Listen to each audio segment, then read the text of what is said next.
ng bayan, maasahan anumang panahon.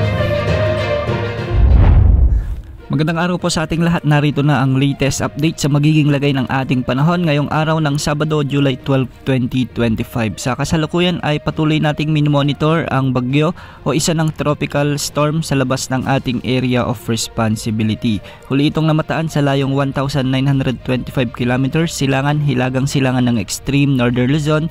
Taglay nito ngayon na lakas ng hangin na umaabot sa 65 km per hour malapit sa gitna at pagbugsong umaabot sa 80 km per hour. Sa kasalukuyan ay mabagal itong kumikilos ng kanluran, hilagang kanluran. Ayon sa Pag-asa, hindi naman nakikitang lalapit ito sa ating bansa at wala naman itong magiging direktang epekto sa anumang bahagi ng ating kalupaan. Samantala, habagat pa rin ang dominanting weather system sa araw na ito na siyang magdadala ng mga pag-ulan sa Western Visayas, Cavite, Batangas, sa may Palawan at Occidental Mindoro. Kaya ang mga lugar na ito ay pinapayuhang maging alerto sa banta ng mga biglaang pagbaha o pagguho ng lupa, lalo na kung may mga umiiral na katamtaman at malalakas na pag-ulan. Para naman sa Metro Manila, Mindanao, Central Luzon, Bicol Region, Pangasinan, ang nalalabing bahagi ng Visayas, Calabarzon at Mimaropa ay habagat din ang magdadala ng maulap na kalangitan na may mga kalat-kalat na pagulan at pagkidlat-pagkulog.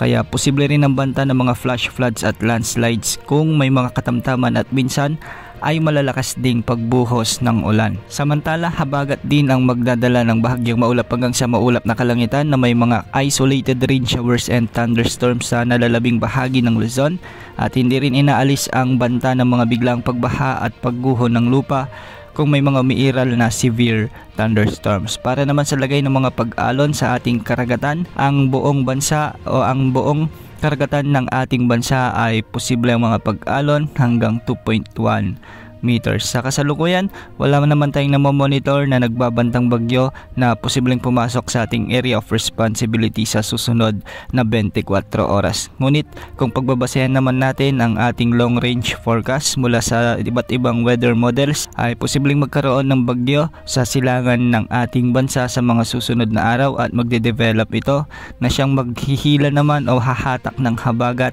na magpapaulan sa malaking bahagi ng ating kapuluan. Hindi naman ito nakikitang tatama sa ating bansa, kaya antabayanan ang mga susunod na updates ukol sa potensyal na sama ng panahon na ito.